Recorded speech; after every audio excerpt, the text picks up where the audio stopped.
ich habe ja schon angekündigt, heute wollen wir über Spiele quatschen, die für Anfänger, für Trophäensammler, Trophäenjäger, Anfänger geeignet sind. Ich habe mir da lange überlegt, ein eigenes Video zu machen. In den Trophy Reacts habe ich die Leute auch immer gefragt, was sie jemanden vorschlagen würden, um reinzukommen ins Trophäensammeln. Dann habe ich ein bisschen gegoogelt und bin auf einige Videos gestoßen. Würde ich sagen, wir schauen uns einfach mal die Videos an und quatschen über die Vorschläge anderer. Dann können wir ja sagen, ob das vielleicht gute oder weniger gute Vorschläge sind. Fangen wir mit dem hier an. Am besten vorne. Und schauen mal, was die Kollegen zu erzählen haben. Top 10 List. So, habt ihr auch Vorschläge? Wie sieht es bei euch aus? Bei mir immer das Typische, was ich jeden ans Herz legen würde zum Reinkommen ins Trophäensammeln, gepaart mit einem guten Spiel. The Walking Dead Season 1. Ist zwar nicht jedermanns Sache vielleicht, aber das würde ich den Leuten wirklich ans Herz legen. Assassin's Creed 2, ja, habe ich selber noch nicht gespielt, aber haben sehr, sehr viele Leute als zweite Platin. Kannst du den Videoton lauter machen? Klar, mache ich. Desktop Audio. So, ich hoffe, das passt. Ich habe mit den Spyro-Spielen angefangen. Mrs. Phoenix mit Assassin's Creed 2.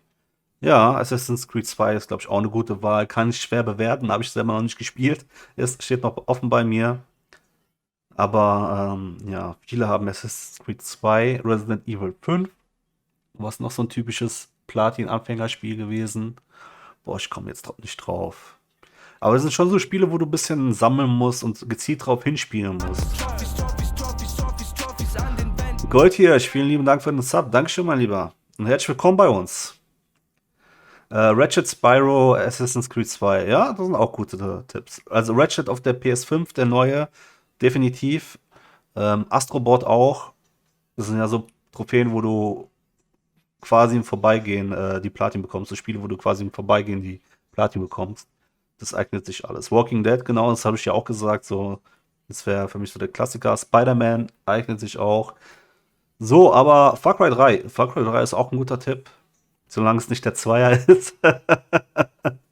So, dann schauen wir mal rein, was die Leute hier ausgearbeitet haben. Ich wette, da werden einige eurer genannten Spiele mit dabei sein.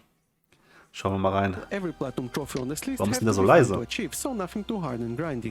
Therefore, I limited myself to 60 hours of gameplay time and 4 out of 10 difficulty. Also, because I know that some people don't Ich krieg den jetzt nicht lauter, sorry. like replaying games they already finished, every single platform. Bibi und Tina auf dem Martinshof. Ja, das Spiel sollte auch gut sein, der ist die. Nicht jeder ist so ein Pferdehof-Fan wie du.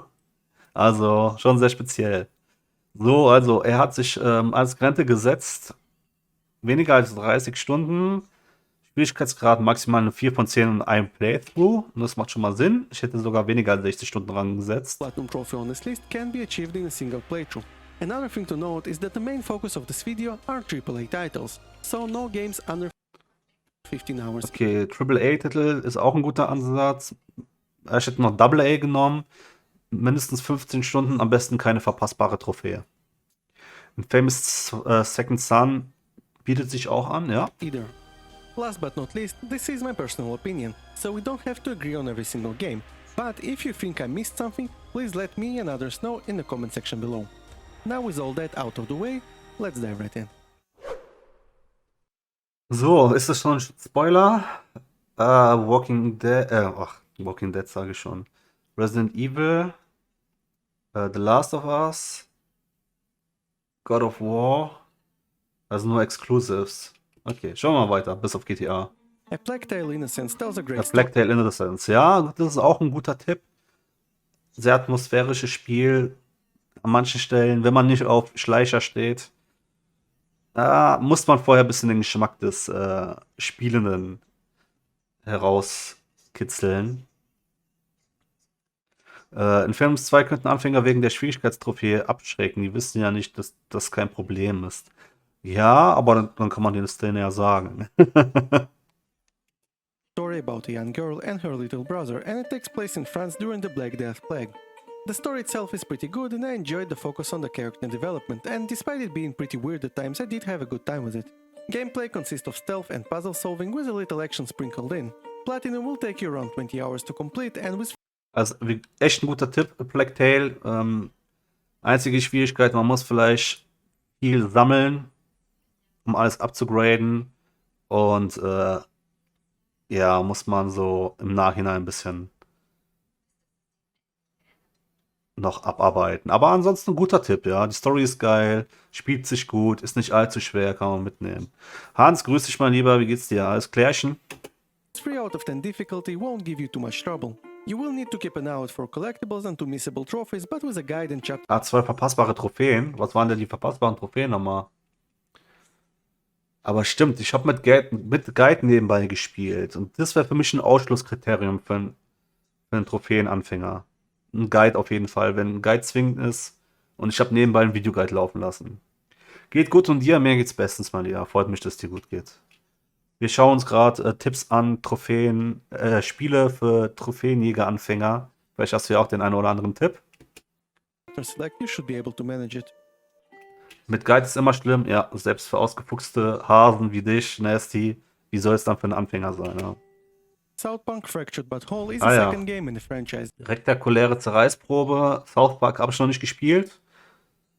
Ist so rundenbasierend, gell? Weiß nicht. Was haltet ihr von dem Tipp? Kann ich schwer bewerten, ich habe es noch nicht gespielt. And Ubisoft San Francisco did a great job in making it even better than its highly praised predecessor. If you like South Park, you will absolutely love this game as it matches the aesthetics, voice acting, story and humor to its show counterpart. Gameplay-wise, it is an RPG with a turn-based combat mechanic, and as someone who actually never plays those type of games, I had a blast with it. For the Platinum Trophy, you will need to complete the game on Mastermind difficulty as a black character. Hier ist auch schwerster Schwierigkeitsgrad. South Park ist gut, aber ein paar schwere Trophäen. Okay, also hättest du es jetzt nicht vorgeschlagen, Hans. Found the Mastermind difficulty pretty manageable, and as for black character, it doesn't affect much except for the money you earn. With difficulty rating of 3 out of 10 and 20 hours completion time, it was a fun Okay, 3 von 10 und 20 Stunden ist noch im Rahmen. experience. After the poor public Oh nein, nicht dein Ernst. Einfach Fallen Order. Nein, das ist doch kein Anfängerspiel. Die ganzen Collectibles, die Map, die macht dich doch verrückt. Das will doch keiner sammeln. Meine Fresse. perception of Battlefront 2, EA actually did something good and released Star Wars Jedi Fallen Order. Despite the fact that the game borrows a lot of elements from Souls. Das hat mich doch was gebrochen, das Spiel. Was soll dann... Wer soll das dann spielen? Welcher Anfänger? Der muss dann halt Nerven aus Stahl haben, noch unbelastet, dann vielleicht, aber nein, Fallen Order, nein. Boring games like campfires, respawning enemies and losing XP on death that you can recover by hitting an enemy that killed you, it can be surprisingly easy. South Park 2 oder 3 Mal durchspielen, ja, das ist auch ein bisschen zu viel. Aber er meinte, ein Playthrough reicht aus. Der Kollege hier im Video hat gesagt, ein Playthrough ist das Kriterium, dass es aufgenommen wird. Ja, Thrillhelm sagt dasselbe. Er ist gegen das Spiel. Danke. Wer fällt noch meine Meinung? Easy. You can play on any difficulty you feel comfortable, and other than that, you will have to find all the collectibles and scan all the enemies. Collectibles can be annoying in this game because levels are big, you have no fast travel, and the map can be confusing, but it's just time-consuming and not hard by any means. It's time-consuming, ja, aber das ist auch mindfucking. Also mein Kopf hat es zerstört und es hat einfach keinen Spaß gemacht. Das war frustrierend und jemanden so eine Trophäe vorzusetzen, macht einem, glaube ich, den Spaß direkt an der Sache kaputt. Also ne. And with the difficulty of 3 out of 10 and 30 hours, you can add another great Platinum Trophy to your collection. I don't think there's a single Minecraft. Schwieriges Thema. person on the internet who haven't heard of Minecraft. Despite its perception, the game is not just for kids and there's a lot of fun to be had in this giant Order 1886, ja, stimmt. 6, 7, 8 Stunden, man hat die Platin. Nix Schwieriges, guter Tipp auf jeden Fall. sandbox game, and I actually played it a lot back in the day. As for the Platinum Trophy requirements, they're really not that bad. You have to complete the game and do some miscellaneous tasks, one of them being to play for 100 in-game days. That will take you around 35 hours and will probably be your last trophy. Ich glaube, wenn man Minecraft nicht gespielt hat, ist es nicht ohne die Platin zu erspielen, oder? Seine Liste ist komisch, steht nur noch The Last of Us, ja. Ja, die Liste. Ja, er sagt ja seine Personal Opinion und er hat nur Spiele genommen, die er selber gespielt hat. Weil ich hatte ja nur 10 Spiele gespielt und die alle vorgestellt. Trophy. The thing is, Aber Minecraft hätte ich jetzt auch nicht genommen. you can actually just leave your PlayStation on for the night if you don't feel like playing. What can make it even easier is the fact that you can get invited into other players' worlds and earn trophies there, so you can use that technique if you are struggling with one of the trophies. Small disclaimer, 2 DLC packs are currently unobtainable for people who bought the game after the release of Bedrock Edition, so if you want to keep your profile at 100%, keep that in mind. Immerhin sagt er das an, dass manche Trophäen nicht mehr spielbar sind mit der Bedrock-Version. You can still get them by buying all physical copy though. Control is a great game by the Okay, Control habe ich leider noch nicht gespielt. Hans, danke für den 100er. Danke dir, mein Lieber. High Five. creators of Max Payne and Alan Wake, and it was free with all the DLCs in February of 2021 on PS Plus. Control wollten wir doch noch spielen hier im Stream. Und ich komme aber nicht dazu. Control. Was für einen Schwierigkeitsgrad hat Control? Hat es eine 5 von 10? Super einfach, okay. Ja, bei mir ist eher der größte Gegner ist die Zeit. Die Zeit ist der größte Gegner bei mir. 2 von 10, okay. Ist nicht schwer, aber super verwirrend. Okay. Ja, ich wollte es ja unbedingt zocken. Wir hatten hier auch mal so ein Community-Event, da konnte man wählen zwischen Minecraft Dungeons und Control. Ich glaube, eigentlich hat Minecraft Dungeons gewonnen. Haben dann auf Platin gespielt, aber ich habe versprochen, Control auch noch zu machen. Ich habe es nicht vergessen, Leute. Ich weiß, ich habe euch die Punkte nicht umsonst abgeknüpft. Wir werden es noch spielen. Kommt Zeit, kommt Rat. The gameplay is fun and the combat is one of the more unique ones I had the pleasure to experience. You can use supernatural abilities and a shape-shifting gun to defeat countless enemies in the headquarters of the FBC, Federal Bureau of Control. The story can be convoluted, but I had a blast with this game regardless. As for the Platinum Trophy, the difficulty is 4 out of 10 if you don't use an accessibility Der hat jetzt eine 4 von 10 gegeben, options, okay. but if you do, it will be an easy 2 out of 10. Ah, okay. You will need to finish the story and all the side missions, complete some of the in-game objectives and miscellaneous tasks, and find 120 out of 242 collectibles, which I actually found without any issues and without using a guide. Overall, it will take you around 20 hours to complete. Okay, das ist noch im Rahmen. Wie lange braucht man für die DLCs? Ja, genau, hat er gerade gesagt, Phoenix. Man kann cheaten quasi. Control ist deshalb so leicht, weil man einstellen kann, dass man nicht sterben kann. Ja. Days Gone is probably the longest game on this list. Oh, der ist gone. Ja, da hat man halt wieder das Problem mit den DLCs, ne? Bei den PlayStation-Exklusivspielen, dass die Platin relativ überschaubar ist vom Schwierigkeitsgrad und Zeitaufwand her. Und dann die DLCs, die komplett übers Ziel hinausschießen im Vergleich zum Hauptspiel. Bin ich kein Fan von. Aber ja, man merkt, Sony will die Platin-Trophäe pushen. Angeblich ist bei den First- und Second-Party-Spielen so, dass die Vorgabe bekommen haben, dass die Platin nicht schwieriger als eine 3, 4 von 10 sein soll. Ich weiß nicht, ob das stimmt. Wurde mir erzählt. Ja. DLCs dauern nicht lange, hatte noch am Zeiten keine Lust mehr, sollte ich mal machen. Ja, du meinst aber Control jetzt, Phoenix, gell?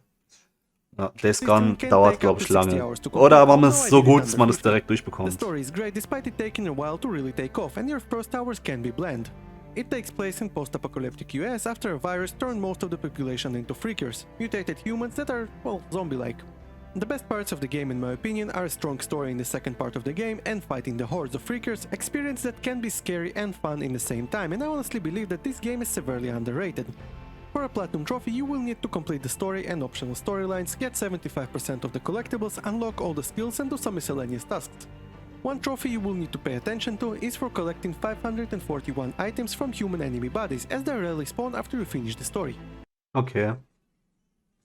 You actually need to pick up the items, just looting the bodies is not enough, so make sure to pick up every single item you can. Overall, with 4 out of 10 difficulty, it should be doable by most people. That being Ja, ich würde auch sagen, schwieriger Pick, aber gut. said, the DLC are rough to complete, so if you want to go for 100%, keep Ja. that in mind. Ja, immerhin noch der obligatorische Hinweis, dass die 100% schwer sind.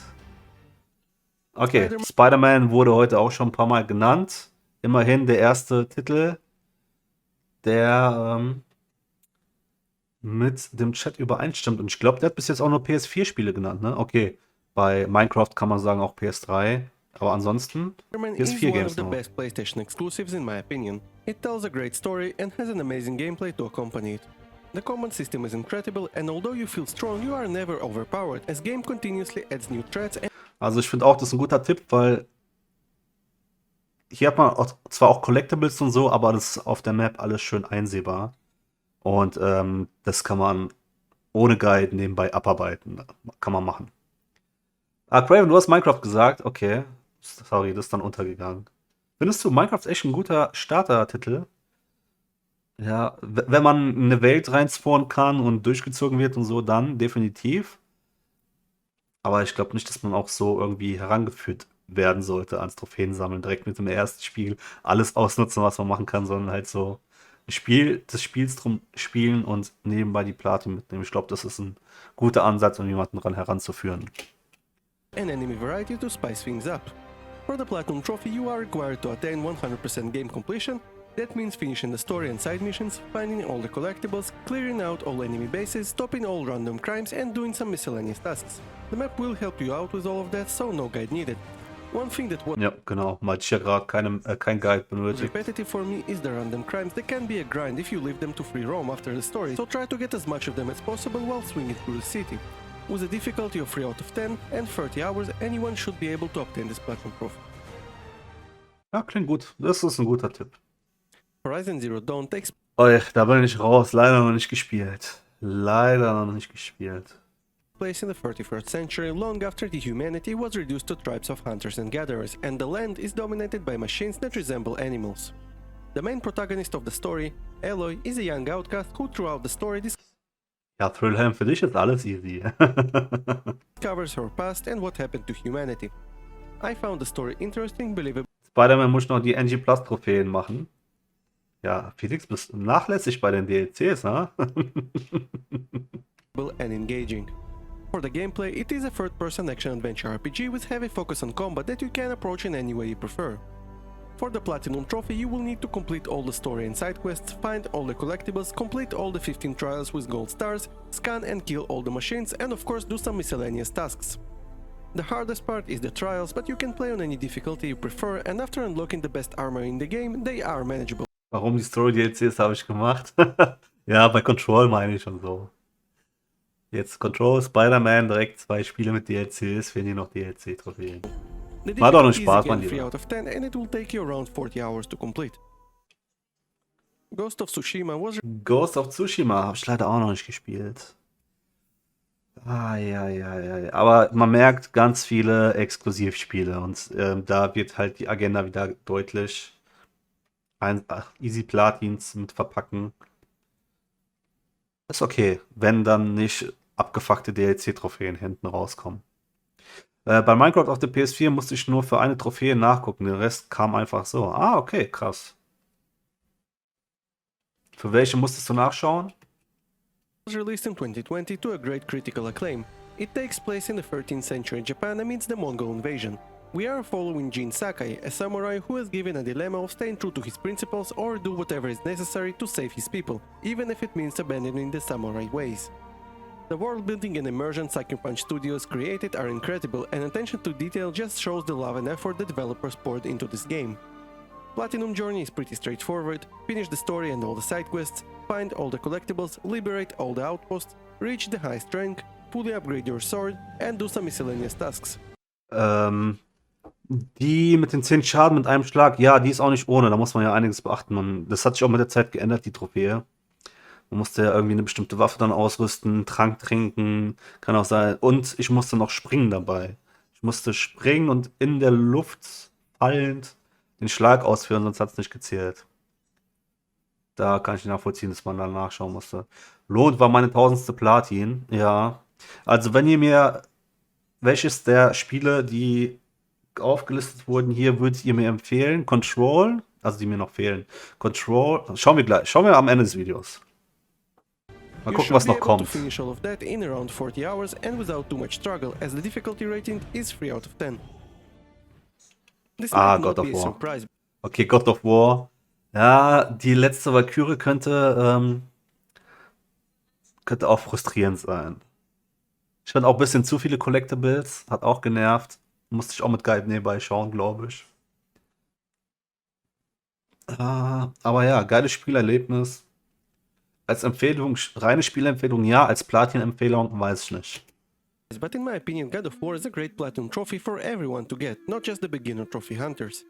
The game is amazing and I honestly struggling to find any flaws. It tells a great story of a father and son relationship and never feels dull or repetitive. The combat can be challenging on the higher difficulties, but you are free to play on any challenge level you prefer, as it doesn't affect trophies in any way. For the trophy list structure, it is pretty much the same as the last couple of games we talked about. Finish all the story and side quests, find all the collectibles and do some miscellaneous tasks. What Ja, komisch, wenn es alles noch First-Party-Spiele sind. is different is that there are 6 trials you need to beat, and they are manageable if you level Odins Raben waren ätzend, weil grüner Vogel vom grünen Hintergrund. Stimmt. up enough before attempting it, but it might take a few tries. Another trophy that can be on the harder side is to unlock all the treasures in Niflheim. It is basically a labyrinth and it has its own mini progression system. Overall, it might take a couple of hours, but it's not as bad as it looks on the first glance. After understanding the layout and the gameplay loop, it can be actually enjoyable. The hardest part is going to be to defeat all the Valkyries. They are optional and the hardest bosses in the game. If you learn the attack patterns and have good enough gear, you should be able to beat them, but it will take some practice. Overall, after 40 hours and a little bit of effort, as this is 4 out of 10 difficulty, you will earn another great platinum trophy. If you enjoyed this video or found it useful, press the like button. Ja, klar, Like lassen wir da.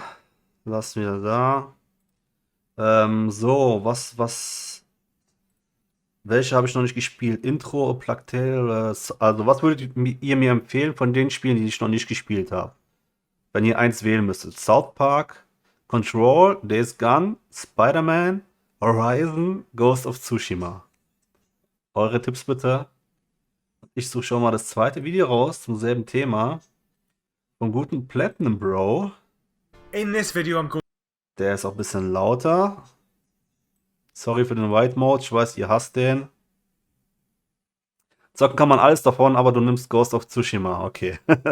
Nächstes sagt Spider-Man. South Park im Stream. Yo Razor, grüß dich. Spider-Man. Okay. Dreimal Spider-Man. Krass.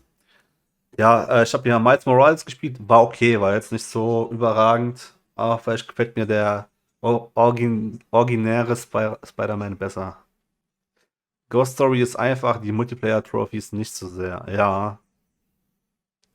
Kann ich mich durchkämpfen. So, aber die meisten Tipps waren für Spider-Man. Ist, glaube ich, ziemlich ähnlich. Okay. Ja. Dauert noch länger, gell? Miles Morales ist kürzer, glaube ich. Gut, schauen wir mal rein bei einem guten Platinum Bro. Going to be talking Er hat about diesmal 5 5 games for Spiele. beginner trophy hunters. These are games for those who have maybe only earned a couple of platinum trophies. 5 Games for Beginner Trophy Hunters. If you're Gut. really new to the scene and you want to earn Mal, some more mal gucken, ob der Kollege bessere Tipps hat. Aber ich glaube schon. Der ist relativ kompetent unterwegs. trophies, and I don't want you to fall guilty of some mistakes that I've made where I've bitten off more than I can chew. I've played games that were just too long, too difficult, and I've died. Krass, mit langen Haaren kenne ich den gar nicht. Great start, Plat, bro. The games in this list are nice and easy, they're great games, and you can add some nice shiny Die Frisur steht dir besser, Bro. platinums to your collection. Now the first game is actually a trilogy, you know. There's actually 7 games in this list, you know, screw the rules, I have money. And that is a Spyro Reignited trilogy. Okay, ja. Now if you played Teil 2 war kacke. these games, you know they're just really great games. Originally on the PlayStation 1, Join Spyro costs 3 games, where it's just basically a fun platforming collectathon. All of these games are really, really fun. They take you on a great adventure, and unlike Crash Bandicoot, which can be soul-destroyingly difficult, Spyro is just super easy. Teil 1 gehe ich mit. Super Spiel. Einfacher Platin. Musste ich allzu viel sammeln. Teil 2 fand ich echt kacke durch den Metroidvania-Ansatz, der da ein bisschen deplatziert wirkte. It's just a bit of platforming, Teil 3 habe ich noch nicht gespielt, a bit of weil Teil 2 so mich genervt hat. combat, a bit of some cool creative bosses. Oh no, you have a great time playing all 3 of these games. The first one's probably the hardest, but again, probably only a 3 out of 10. There's a Bin ich zu 100% bei dir. Danke, Nasty. few difficult flying missions in Spyro, the first game, but the second and Ah, stimmt, bei Teil 1 gab es noch die Flugmission oder was beim zweiten? Ich glaube, beim ersten. Da gab es eine, da musste ich bestimmt 20 Mal ran. Third one, you don't really have to do these ones, or they're a lot easier if you do. You can platinum each of these games in about 10 hours, so you have 3 platinums for the price of 1. Now, next is a game that I have spoke about quite a bit, which is Astro's Playroom, the free demo. Sehr, sehr guter Tipp. Also Platin kann man auf jeden Fall mitnehmen. Macht mega Spaß. Geiles Demospiel. Gib ihm. Für Anfänger eigentlich gut geeignet. Man muss nur dran denken, öfter mal auf die Liste zu gucken, um zu wissen, was man in den einzelnen Levels machen muss. Ja, oder man geht halt in den Levels zurück, ist ja auch nicht so wild. Also das Backtracking ist da ja gut machbar. Beim ersten.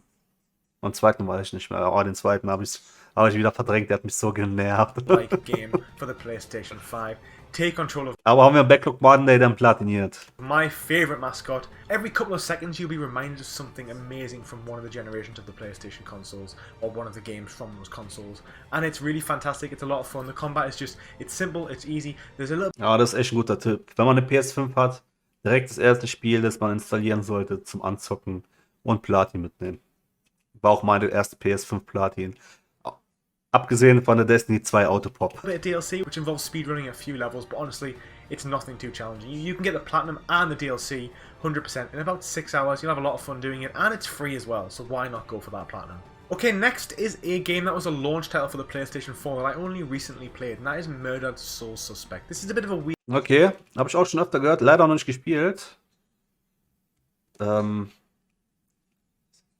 Da muss man aber viel beachten, oder? Oder kann man das nebenbei so zocken? premise. I don't think it's been done in a game before. You take control of the protagonist, who is a police officer who's literally murdered in the first 10 minutes of the game. And the entire plot, the story is basically you exploring this town in the US. Ich bekomme den Titel auch nicht zusammen. Souls murdered, irgendwas. Somewhere and Ihr wisst, was ich meine. trying to figure out kind of what happened and why you died. And there's a murderer, there's a serial killer going around, and it's about how that interlinks with your death and the ghosts and stuff in it. It's a really weird, fun puzzle game. There's Ist kein gutes Spiel und viel Sammelzeug. Ja, das meine ich nämlich auch, dass man viel irgendwie beachten muss. Ich weiß nicht, ob es Collectibles war, aber irgendwas. Ohne Guide wird schwierig. not much combat. There's only a tiny bit of stealth combat, but the most of the game is kind of like it's taking you on a Murdered Soul Suspect, Dankeschön. story. It's not really got many puzzles. It's just kind of like sneaking around, looking at clues, trying to solve what's happened to your murder. It's a really fun story. It's an easy platinum trophy. You do need to use a collectible guide, you know, trophy hunters. Sometimes you gotta do that. Sometimes most games will involve some sort of guide, but the guides are really easy. There's plenty of them all over YouTube, and even with a guide, this game will take you 5 to 6 hours to platinum. And I have to say, Okay. 5 Stunden? Wirklich? it's a good story. I wasn't expecting the ending to be the way it was, and I just had a lot of fun with it. It's something different. Not every video game has Vielleicht verwechsel ich das auch mit LA Noire. Irgendwie sehe ich die immer in derselben Nische. Obwohl ich beide noch nicht gespielt habe. Ja. to be you fighting and 15 Stunden, ja okay. 15 Stunden hätte ich auch jetzt gedacht. Aber der Kollege sagt ja 5 bis 6. Vielleicht meint er durchspielen. Ach, ich weiß nicht. killing enemies. I mean, this game has a little bit of killing ghosts, Vielleicht ist er einfach krasser als wir. Kann auch sein.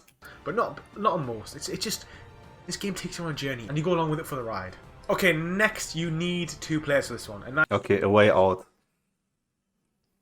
Ja, gutes Anfängerspiel. Also, was heißt Anfänger? Gutes Spiel zum Platin nebenher spielen.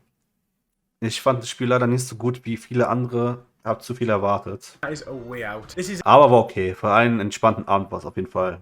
Kann man machen. a cooperative experience story linear game. Basically, you take control of 2 characters who you get to choose from, and it's, you know, it's a way out. Muss man auch auf 1, 2 verpassbare Trophäen achten, aber nix Wildes. It's about prison, it's about escaping a prison. That's all I'm going to say on the story because it's so heavily focused on story. But this game, after playing it very recently, it kind of has everything in it. It has puzzle solving, it has combat, it has stealth, it has chase scenes. It has a little bit of everything from every AAA game you've ever played. And although the gunplay is a little bit, leaves room to be desired, the game's only 5 hours, broken down into clear sections, each section having a different focus. So you might only spend 30 minutes actually with a gun in your hand, but it's really fun. The story's really great. There's a good little ending there. It takes you on a great journey between these 2 characters. Wie fandet ihr A Way Out? Wart ihr auch so begeistert wie die meisten oder seht ihr das eher skeptisch wie Der Hater Nummer 1 hier war der Kerl. Go through the development of the storyline without ruining it for you. It's an easy platinum. Most of the trophies are all actually missable, so you kind of have to do like little side things along the way. 4 von 10. Vom Schwierigkeit oder vom Spaß her? Also ich hätte auch 4 bis 5 von 10 gegeben, ist Durchschnitt, aber halt nach den ganzen Lobeshymnen, die man auf das Spiel gehört hat, war das ein bisschen enttäuschend. Idee super, Umsetzung aber nicht ganz gut, aber in Ordnung. Genau, ja, so sehe ich das auch. Phoenix hat es noch nicht gespielt. Okay, dann sind wir hier moderater unterwegs im Chat, finde ich gut. Doing the story, but I didn't find it too difficult at all. I didn't find it too challenging to have it open with a guide as you play, or just go back at the end. Aber It Takes Two viel besser. It Takes Two war echt genial. And finish the game, enjoy for what it is. It'll only take you 4 hours to play, and then go back and do the miscellaneous stuff, the missable stuff. It's really not a big deal. So if you've got a buddy, you'll have a fun time earning this platinum, that's for certain. Now next is a game I could not include in this list. It is the most earned platinum trophy of all time, and that is Marvel's Spider-Man. Now, okay, die meistgespielte Platin-Trophäe. Krass, wusste ich gar nicht. Und ich habe es noch nicht gespielt. Für was Besonderes. Take Control Spider-Man, and the best Spider-Man game ever released. Probably one of the best Spider-Man stories that's been told in modern media, I would have said. I really enjoy it. I think the casting's really strong, the villains are pretty good, and the overarching story is fantastic. Aber das ist das erste Spiel, das zum zweiten Mal von 2 unterschiedlichen Kollegen hier genannt wurde. Und ganz ausgiebig vom Chat. Also, heißer Tipp. Very much fast, fluid combat, stealth sections, an open world which is to die for, the best web swing that's ever been made. I mean, Miles Morales probably does top it slightly, but at the time it was the best that ever came out. The Platinum Trophy is pretty easy. Collectibles that are on the map, do the main game, do a little bit of cleanup at the end. Also, eure Expertise kann ich eh nicht anzweifeln, aber ja, die bestätigen's. Do some crimes, which can be a bit annoying, but all in all, it's pretty easy. Most people have played this game already. I understand that this list, because it's for beginners, the chances are you may have played a couple of these games on this list anyway, but if you're a total newbie to trophy hunting, these are games you definitely should be working on earning the platinums for. So on that, how many of these platinums do you actually already have? Was ist das? Was ist das? If you have some recommendations for beginners, put them down below. Put a couple of games down below in the comments, you know, how Nix? hard the platinum is, how long it would take them. These are games that, you know, you should only be taking you 10 hours. You can jump in, jump out, and be ready for the next game. That's kind of what I wanted these games in this list to be. On that, thanks very much for watching, and I'll see you in the next video. Take it easy. Ach so, das war's schon. Oh mein Gott. Ich bin ganz am Grübeln. Was für ein Spiel zeigt er uns da? Ah, gut, dankeschön. Hier lassen wir auch gerne ein Like da. Gehen wir zum nächsten Video. Also Spider-Man bis jetzt doppelt genannt. Der nächste Kollege hat 6 Spiele. The trophy community is constantly growing, so there's always a lot of new people looking for games to play and play. Leck, wer ist das? Das ist Motzen. Interessant. So I figured Schauen wir I'd mal, was der uns another list of games that are perfect empfehlen for kann. beginner trophy hunters Ratchet and und Clank trophy sieht schon mal hunters as ganz well. And just like the last video, I've danach got a platinum aus. trophy for every single game on this list, so I can Ist das personally Need for vouch for them Speed? being beginner friendly. Sondern Grid. So kicking things off, we've got the Pathless, Pathless. available on both the PS Okay, habe ich nicht gespielt. Pathless. Ist das nicht ein PS5 Starterspiel gewesen? Release? PS4 and the PS5. Ah, Pathless okay, beide Titel. This is an action-adventure game developed by Giant Konsolen. Squid, the same studio that made Abzu. The game is set Ach so, ist es von machen von Abso. on an island that is cursed with darkness, and all of its gods, known as the Tall Ones, are now corrupted spirits under the control of the God Slayer. You play as the Hunter, a master archer that travels to the island in an attempt to lift the curse. And this game is absolutely gorgeous. I spent loads of time climbing as high as I could and just staring at the land below, and I think a lot of people who play this game will also be in awe of its beauty. While playing the game, you'll notice a bunch of different talismans scattered around the world. And when you shoot these with your bow Okay, and arrow, doch, you'll notice that you ich kenne das Spiel. Ich nehme alles zurück. Aber gespielt habe ich es noch nicht. begin to run a lot faster. This is very useful as the world is pretty big when you're just starting out, and until you get your eagle and unlock flaps, this is the only way to traverse the world. Throughout the game, you'll be solving a variety of puzzles to collect light stones. The puzzles in this game can be quite fun, and they aren't the hardest puzzles either, most of them requiring just common sense to solve. Das sieht auf jeden Fall toll aus. However, some of them may test your brain just a little bit. The trophy list is a pretty good one, consisting of story-related trophies, many collectible trophies, and some fun miscellaneous trophies as well. And I know what you're probably thinking, collectibles. Ich glaube, ich habe genau in dem Moment genauso geschaut, als er das gesagt hat. And I was too when I first saw the trophy list, but they aren't pointless collectibles because most of them relate to the story and are needed to progress further into the game. Okay, so Collectibles sind nicht wild. You also shouldn't need to follow a guide to get them because they all tie into solving the many puzzles throughout the game. Obviously, if you do get stuck on a puzzle, you might need to watch a guide or two to get past them, but you don't need to sit there with a guide open constantly while you're searching for collectibles, which is a really good thing in my opinion. There are 2 missable trophies to watch out for, but it's nothing that's going to make the game too stressful to play. The first one is called Storm Survivor, which you unlock for surviving 3 storm encounters unscathed. In each of the game's 4 areas, you'll see a huge red cloud, and the position of the cloud changes over time, and if it's close to you, it will start coming after you. If you get caught by the storm, your eagle will be knocked to the ground, and you'll need to stealth your way back over to it.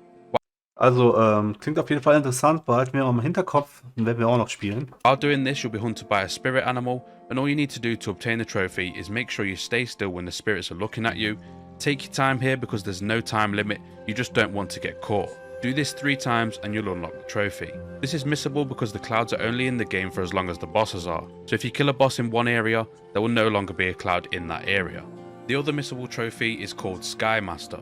This is hard to miss, but it is still possible too. You need to collect gold crystals throughout the game to unlock more flaps with your eagle. The reason this is missable is because when you're inside the storms, if you get spotted, you will take damage, and you'll also lose a chunk of your crystals. You can get them back by walking over them again, and there are plenty of gold crystals to collect in the game, so you'll most likely not miss out on this Der macht ja fast einen Trophy Guide hier draus. trophy unless you are constantly getting hit in the storms.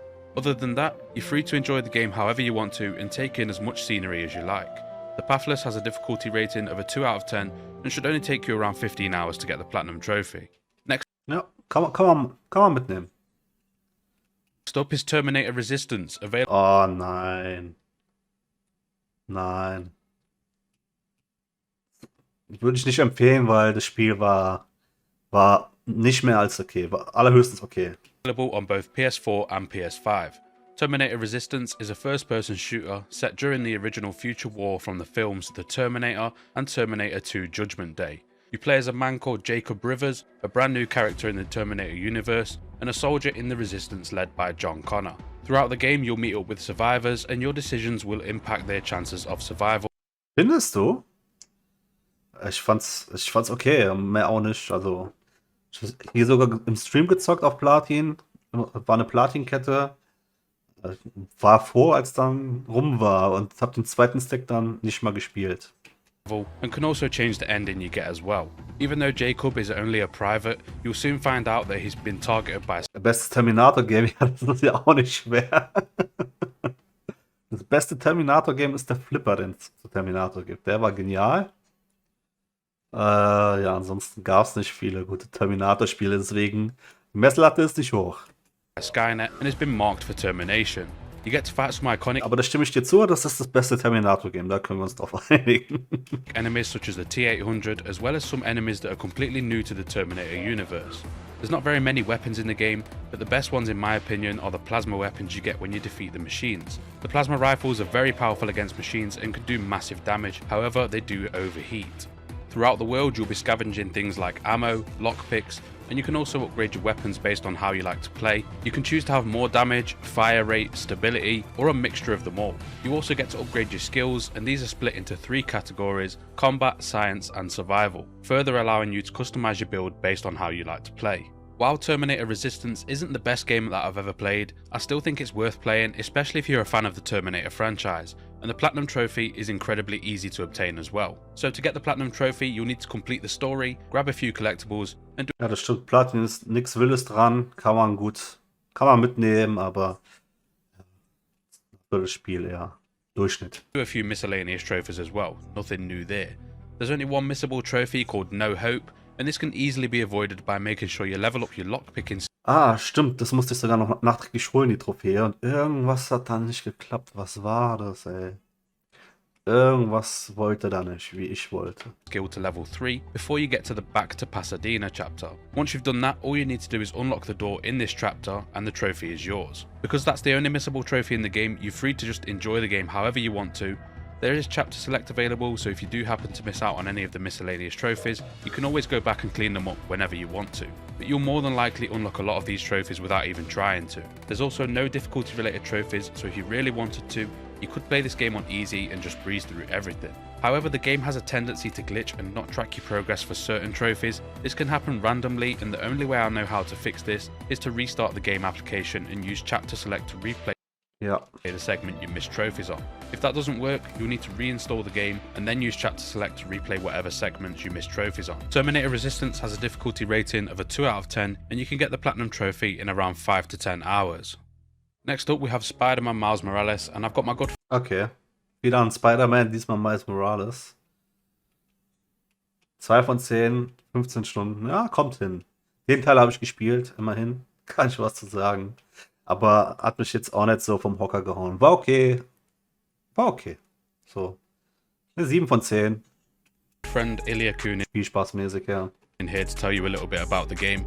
Check out his channel in the description below. Spider-Man Miles Morales was the first game I bought when I got my PlayStation 5, and I took a deep dive into it pretty much the moment I could. And fun fact, this is one of the few games I actually got a Platinum Trophy in twice. Something to keep in mind, if you complete the PS4 version first, you can transfer your save file to the PlayStation 5 and autopop the Platinum. Ja. Autopop haben wir auch mitgenommen, direkt. Ich muss Miles Morales noch spielen, aber da soll doch ein neues PS Plus kommen ab Juni, oder? Ach so, ins neue PS Plus. Boah, das weiß ich nicht. Phoenix? Ich glaube, ach so, ja doch.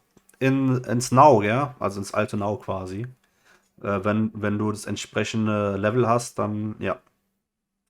Kannst du dann zocken. The gameplay will be familiar to you if you played Spider-Man PS4, and it mostly consists of swinging around the best version of New York ever done in a video game, at least in my opinion, and beating up bad guys, which is incredibly fun. All that neatly wrapped up in a great yet short story. It's just one of those games that are... Ja, Phoenix, dann bist du versorgt. Also ich fand das Spiel, wie gesagt, war gut. War nicht so überragend, wie viele behaupten, aber war gut. fun all the way through and doesn't outstay its welcome when you are going for the Platinum Trophy. For the Platinum itself, you will have to do some miscellaneous combat related tasks, stop some crimes as Spider-Man does, get a very reasonable number of collectibles that you don't need a guide for, Der Rucksack mit der Katze war toll. collect all the suits, and complete a new game plus, which will probably take you only a couple of hours on a second playthrough. Overall, it should take you about 15 to 20 hours, and because there are no difficulty related trophies, this game got a 2 out of 10 difficulty rating, so whether you are completely new to trophy hunting or a hardened veteran, you will definitely enjoy this game. Next up we have one of the best Während des Streams My Name is Mario 3 platiniert. Sehr vorbildlich. Gratuliere zur Platin. Genau, Edgy Plus unnötig, finde ich auch. Das hätte nicht sein müssen. games that I've played in a while. Okay, wieder Ghost of Tsushima. of Tsushima, available on both PS4 and PS5. Ghost of Tsushima is an action-adventure game developed by Sucker Punch Sagen, Productions. skippen wir, oder? It's Haben wir open genug world drüber and you gehört? play as a samurai from Ihr habt bestimmt nichts dagegen. Das wird hier mal ein bisschen ausschweifend bei dem Kollegen. England, make you feel like you're best against enemies. Was nicht schlimm ist, aber wir haben ja schon über die Spiele gequatscht. Den ganzen Trophy Guide brauchen wir nicht zwingend. Hours to platinum, depending on what difficulty you play on. Astro's Playroom is the only game on this list Okay, that is for the PS5 only, but it Auch definitely ein deserves a spot guter in this Tipp auf video. jeden Fall. Hatten Astro's wir auch Playroom schon. is a tech demo that was made to Astro's show off features Playroom for the PS5 like kann man haptic definitiv feedback, blind and it's a empfehlen. 3D platformer with 4 different levels for you to play. F. Schissel, danke für den Follow. Herzlich willkommen bei uns beim Kilosquad. Was geht ab? Just like Astrobot Rescue Mission for the PSVR, you can jump, hover, and do basic attacks to defend So, ich glaube, das ist das letzte Spiel von dem. Astrobot. Ah, other animals. Okay, You should also okay. upgrade your zone Maneater. collectibles as well. Na komm, fangen wir von vorne an, weil das hatten wir noch nicht. I recommend that you get those as well. And for the final entry of the video, we have Maneater, a game where you take on the role War ja auch ein Plus. Welche Version? Die PS5-Version war ein Plus, oder? PS5 oder PS4? PS5 war, ich weiß nicht. Eine Version war im Plus, das war echt geil, sagt Nasty. Ich fand's auch okay, wurde hinten raus ein bisschen langwierig, hätte ein bisschen kürzer sein können. Und war aber ganz, ganz spaßig. Das einzige Nervige war das in der Luft navigieren oder das Lenken in der Luft, bis es bei mir Klick gemacht hat, wie das funktioniert. Da habe ich mich mit den Time Trials ein bisschen schwer getan, vor allem im DLC, aber ansonsten super Game. Mahlzeit, bin durch Didi auf dich aufmerksam geworden. Coole Videos, feier deinen Content. F-Schüssel, vielen lieben Dank, freut mich sehr und hoffentlich auch noch ganz, ganz vielen weiteren tollen Content. DLC war doof. Ich fand's, war okay. Gab's ein paar nervige Time Trials, aber wie gesagt, wenn man diese Steuerung in der Luft durchschaut hat, man musste ein bisschen um die Ecke denken, dann ging's. Of a baby bull shark on a quest to exact revenge for your mother who was killed by Scaly Pete. You travel around the open world fighting other animals, completing missions, side quests, wreaking havoc on the shorelines, and of course getting some collectibles as well. Das Leveln war auch ein bisschen langwierig zwischendurch, aber ansonsten kommt man gut durch, nicht allzu schwer. Ein bisschen blöd war, dass der DLC so spät gekommen ist. Man musste sich mir das Spiel nochmal für die PS4 besorgen. Weil das habe ich auch in der Platin-Kette dann gezockt. Aber ja, hat man halt direkt einen zweiten Run in der Platin-Kette sich angemeldet. Konnte man mitnehmen und PS5 war eh Autopop. Musste man nur eine oder zwei Trophäen triggern. Ich glaube, ich musste eine Trophäe triggern. Ich weiß gar nicht mehr. As well. When doing this, your shark will evolve like a Pokemon and get bigger and bigger until you eventually become a Mega Shark, the largest and most dangerous shark in the game. You can also equip your shark with various items so you can choose how you like to play the game. You can upgrade these items by collecting minerals, which are obtained by getting collectibles and defeating other animals. You should also upgrade your sonar ability to the maximum so you can scan them. Aber den Tipp hatte keiner von uns auf dem Schirm, oder? Kann man mitgehen, gehe ich d'accord. For collectibles and other items of interest, so you don't have to follow a guide for them. While Man-Eater isn't the greatest game I've ever played, just like Terminator, it is a very short one taken. Besser als Terminator. Da fand ich Terminator auch ein bisschen schwächer, aber ja. Geschmackssache, 15 ne? hours to obtain the platinum, so it's short enough that it doesn't get boring too quickly. As for the trophy list, it is a pretty basic one, asking you to complete pretty much everything that the game has to offer, which is something that I do like in open world games. You need to complete the story, defeat the apex predator in each area, reach max level, get Hallo, all the auto mich doch collectibles, nicht. get 100% completion Kommt in die each von der area, Seite, and ja. other miscellaneous trophies as well. You shouldn't really need a guide for this game because there are no missable trophies, and the sonar ability, like I said before, reveals locations on your map, making it easy for you to navigate the world and get everything done. Ich weiß nicht, was du meinst. Auf der Couch und ist erst weggegangen. 5 Minuten abreagieren. Man-Eater has a Hört auch dazu. difficulty rating of a 2 out of 10 and takes just 15 hours to get the platinum trophy. That's it for this video. I hope you enjoyed it. If you did, subscribe to the channel so you Ja, cooles Video. War eine bessere Liste als die erste. So, wie üblich.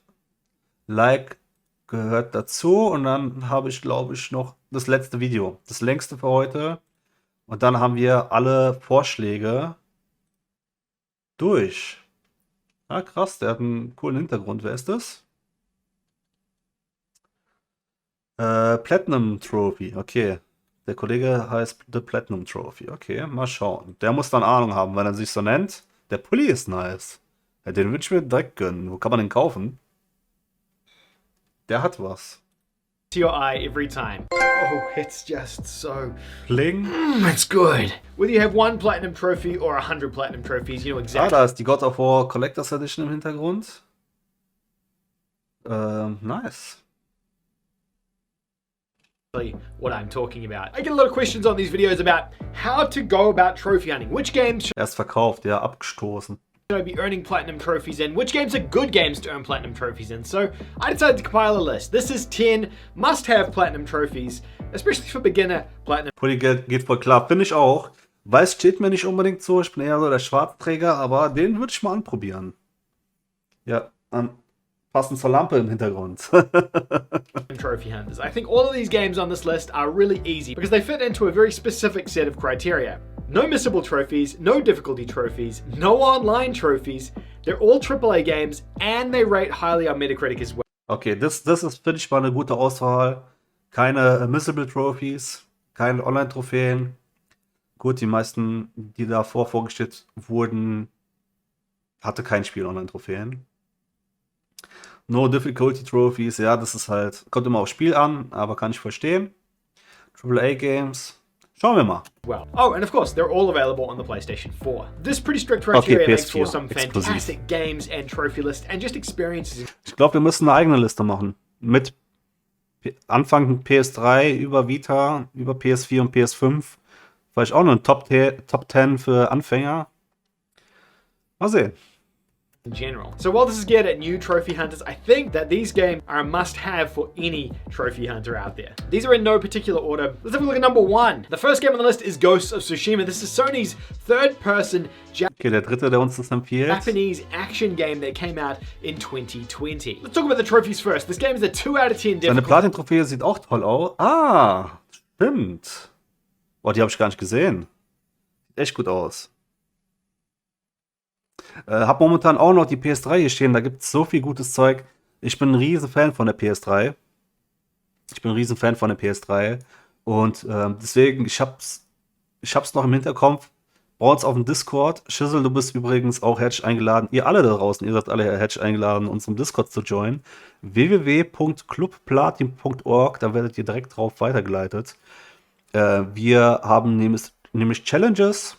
Und da haben wir eine Backlog-Challenge, wir haben eine Starter-Challenge, eine ABC-Starter-Challenge, wo man nach dem ABC sich entlang hangelt und Spiele erspielt. Und ich bin gerade dran, eine PS3 Retro-Challenge auf die Beine zu stellen, weil die PS3 hat so viele tolle Spiele, die es nur auf dieser Konsolengeneration gab. Und so viele tolle Spiele, die schon geremaked und geremastert wurden.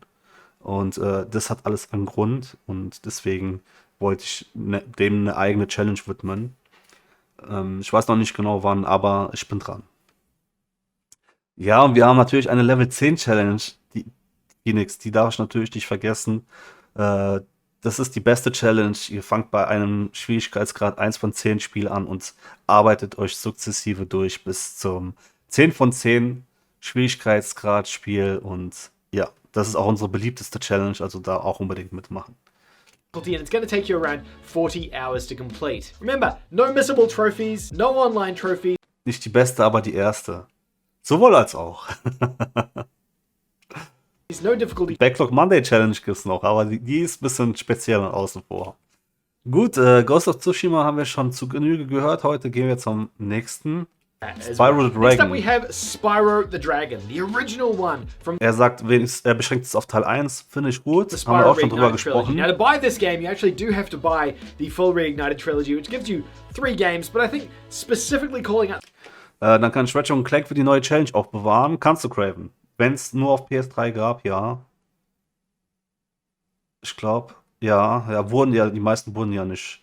Obwohl, gibt es ein PS3-exklusives Ratchet und Clank?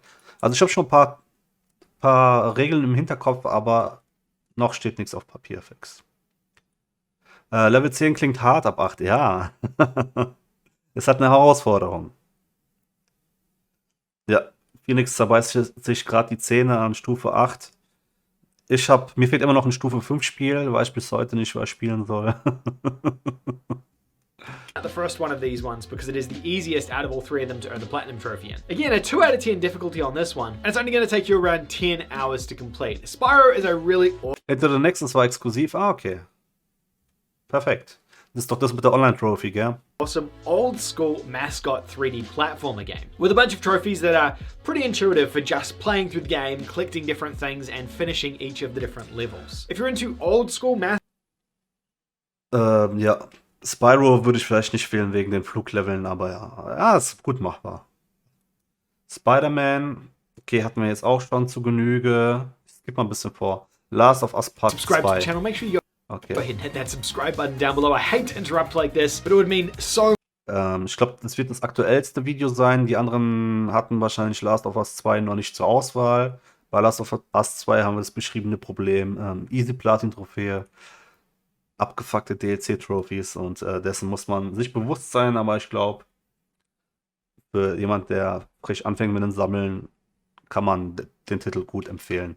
much to me if you would consider subscribing to the channel. It costs you nothing, but it would mean the absolute world to me. The next game on our list is probably a little bit more controversial and is The Last of Us Part 2. The Last of Us Part 1 notoriously had a Grüß dich, Alex, was geht? incredibly difficult platinum trophy list, and the trophy list for that game, let's face it, kind of sucked, even if the game was amazing. The Last of Us Part 2, well, it may not have reached the heights of the original Last of Us in terms of what people expected from the narrative. The gameplay of the game was sublime. The game ran fantastically, it looked great, and it did tell an interesting story, even if not everyone agreed necessarily with the direction of it. Trophy-wise, this game is a little bit more intricate because you do have to earn trophies for upgrading weapons and unlocking different skills and items in the game. However, it's still only a 2 out of 10 difficulty. You're going to take your own 40 or so hours to complete the platinum, and it requires one playthrough plus a little bit more of a second playthrough. Ja, also auf jeden Fall kann man empfehlen. Ich habe es leider noch nicht gespielt. Also kann ich nicht allzu viel zu sagen, aber ja, man hat es halt mitbekommen. Easy Platin, abgefuckte DLC-Trophäen. Muss man halt The wissen. good thing is it has chapter select, so you can go back to all of the previous areas and unlock all the different collectibles and items that you may have missed through the game, but you don't earn enough points through a single playthrough to level up your characters, so you do have to play through a little bit more of a second playthrough to be able to do that. Okay, es klingt aber machbar, nicht allzu wild mit dem zweiten Playthrough, falls nötig. It's not too much of a burden, especially if you enjoyed the game, so it does still make this list of good platinum trophies. Also, Du spielst ja nie gute Games, Kilo. Final Fantasy VII Remake ist da das erste. Ich gebe mir Mühe, mich vor den guten Spielen zu verstecken. Ach, das hat auch viele Sammlerobjekte. Okay. Muss man da mit Guide spielen, Joe Razor. Also, it has no online. The online of the previous game definitely held back a lot of people from getting that platinum trophy, even if it was actually really good. Minecraft! I know, Minecraft, Okay, right? Minecraft this game hatten wir has auch come schon. out on every console and it has been played by millions. Okay, Craven, du bist nicht der Einzige mit der Meinung. Muss wohl was dran sein.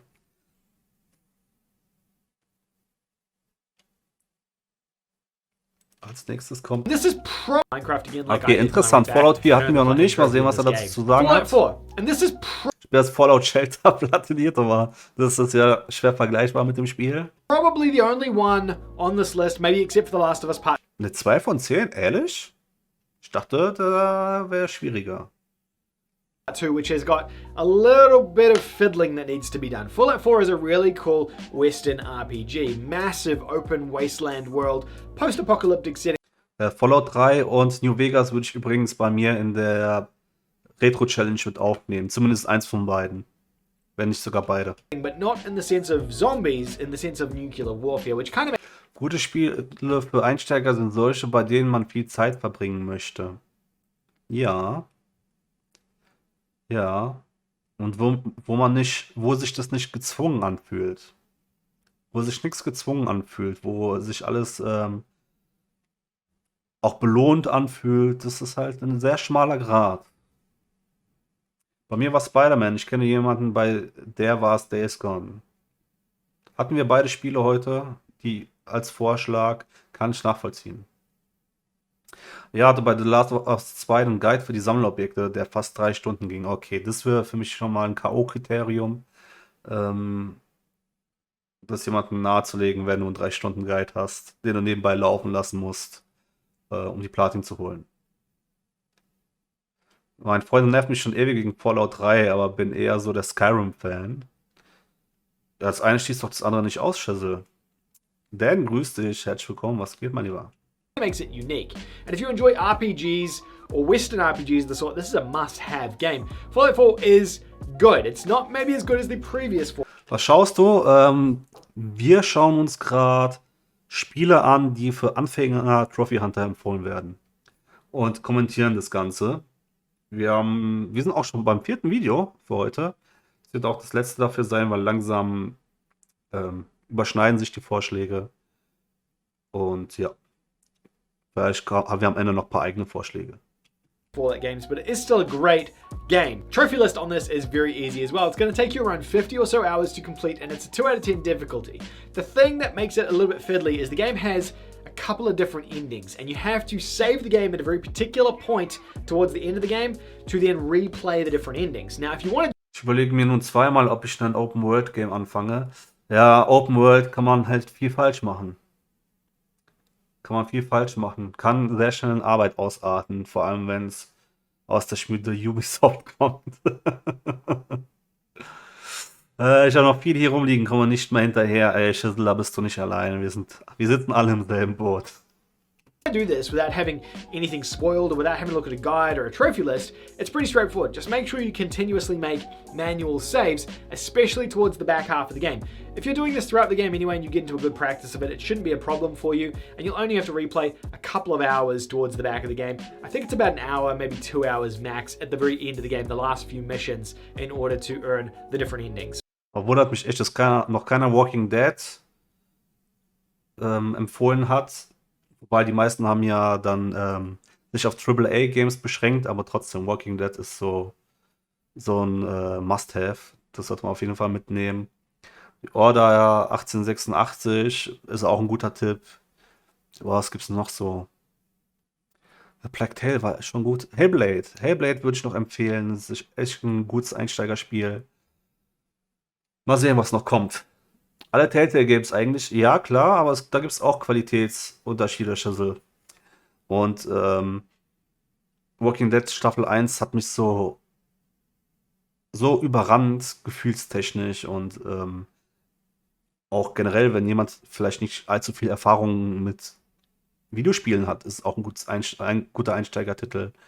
Ja. So it's not too bad, but because there is a little bit of a caveat there, I just wanted to mention that too. I still think it makes this list because 90% of it is 90% of it doesn't involve any sort of save janking or anything like that, and the game is a really, really fun AAA game as well. I know we're almost at the end of this list, and remember, if your favorite game isn't already featured on this list, let me know what it is in the comments down below. Let me know how difficult the Platinum Trophy is, and maybe I'll include it in part 2 of this video, which will be coming in the next couple of weeks. Part 2 noch. Hier kommt nochmal Horizon Zero Dawn. And this one's a freebie because it was actually given away by Sony for free at the beginning of 2021 as part of Sony's Play at Home initiative. So a lot of you guys hatten wir auch probably schon already besprochen heute. Würde ich mal skippen.